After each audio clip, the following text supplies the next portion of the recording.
Nugas, kerja dari kafe. Kayaknya udah jadi daily rutin ya. Tiap hari kita pasti nyari spot yang pas buat kerja, buat deadline, atau sekedar ya biar vibes-nya dapat.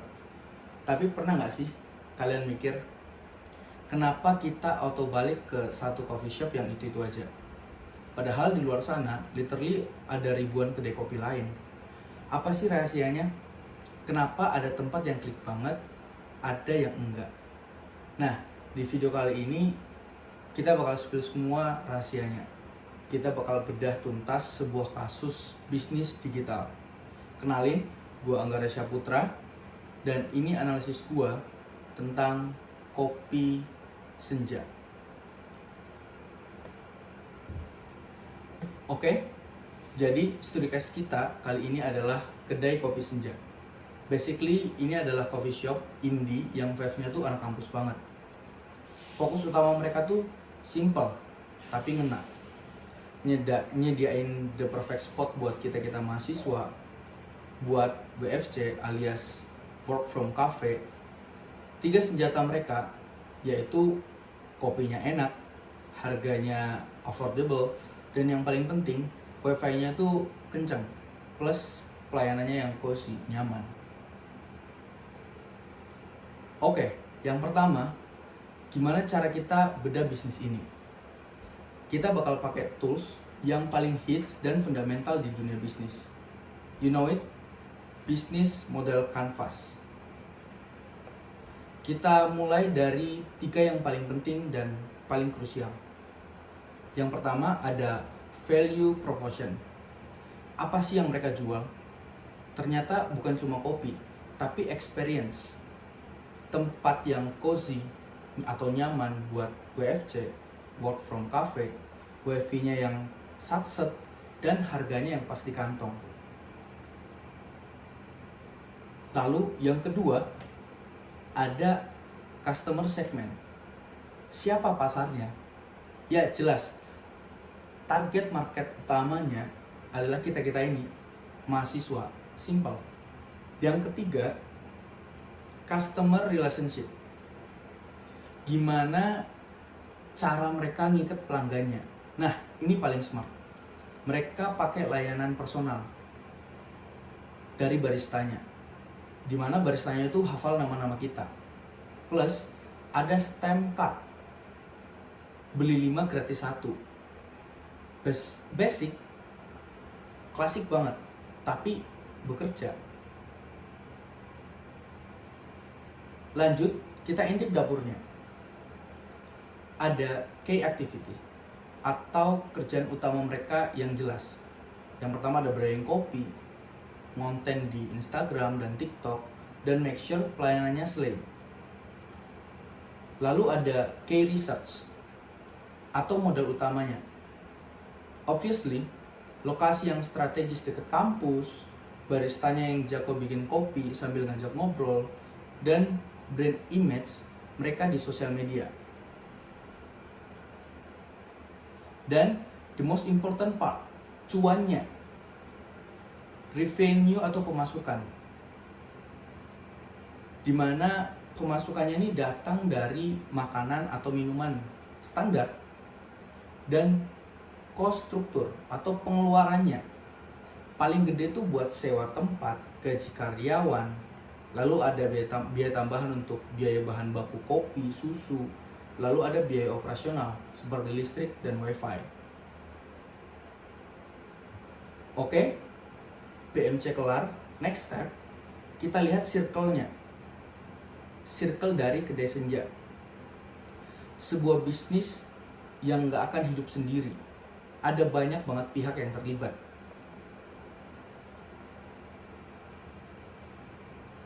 Gue breakdown cepat kali ini.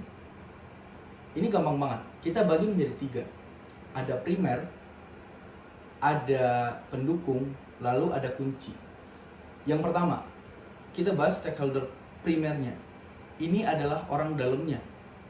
Literally, yang bikin bisnisnya jalan, yaitu pemiliknya, baristanya, dan kita pelanggannya. Lalu stakeholder pendukungnya. Ini support system dari kedai senja ini. Kayak supplier biji kopi, supplier susu, dan pastinya Abang GoFood. Lalu kita masuk ke stakeholder kunci. Nah, ini yang paling powerful.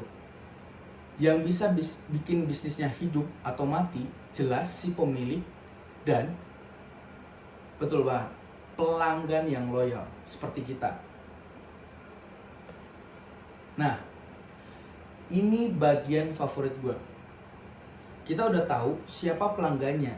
Sekarang kita coba literally masuk ke kepala mereka. Kita bakal telusuri the one and only customer journey. Oke guys, kenalin. This is the man himself, Virgio Canisius Wirawan. Umur 21 tahun, anak DKV semester 6, tipikal anak senja banget bukan? Sekarang, let's talk about the POV Virgio. Goalsnya, dia cuma butuh tempat tugas yang proper, wifi-nya cepat, harganya pas. Dan frustasi dari Virgio, this is so real. Dia benci banget cafe yang berisik, wifi-nya lemot, dan the biggest crime, susah cari colokan.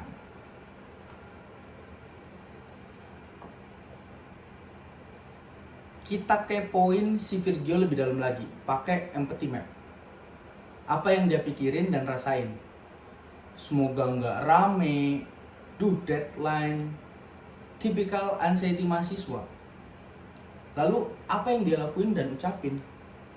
Mas, colokannya di mana? Bisa kris nggak? Terus dia langsung buka laptop, pakai headset. Clear ya? Dia datang buat fokus, bukan buat nongki-nongki cantik.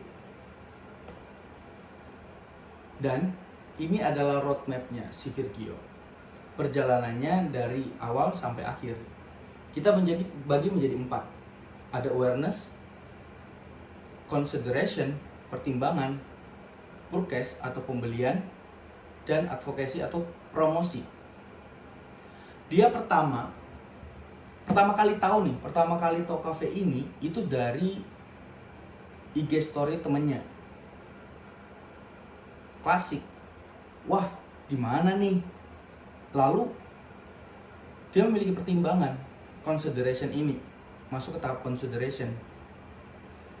Dia nggak langsung datang. Dia auto stalking IG dari kedai kopi senja ini. Cek Google Maps, lalu lihat reviewnya. Smart banget yang dilakukan Virgio. Lalu dari pertimbangan itu, setelah dia mempertimbangkan berbagai hal dengan stalking, lihat review dan lain-lain, dia masuk ke tahap purchase atau pembelian. Akhirnya Virgio datang, order es kopi susu, bayar pakai QR. Nah, setelah selesai pembayaran, ini puncaknya, yaitu advocacy atau promosi. Karena Virgio seneng, hatinya tuh berbunga-bunga, merasa bahagia, tempatnya enak, wifi-nya cepat. Dia akhirnya lakuin hal-hal yang teman-temannya lakuin.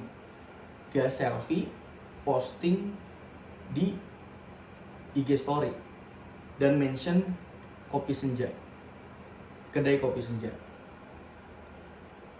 Jadi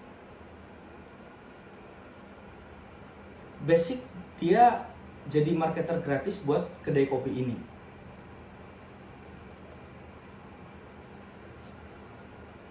Dari semua analisis tadi, apa untungnya buat bisnis? Here's the master plan. Ini adalah 4 peluang bisnis digital buat kedai senja.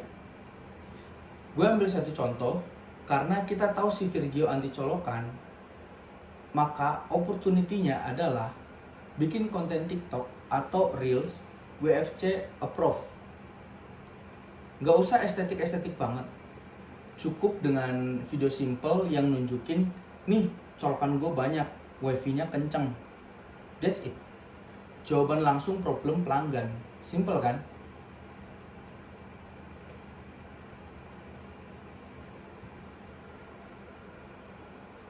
Jadi guys, kesimpulannya, Kedai kopi senja ini adalah case yang perfect. Mereka adalah bukti kalau bisnis fisik bisa grow gila-gilaan. As long as mereka mau dengerin apa yang kata pelanggan bilang dan pakai digital tools yang benar, pasti grow-nya mati-matian.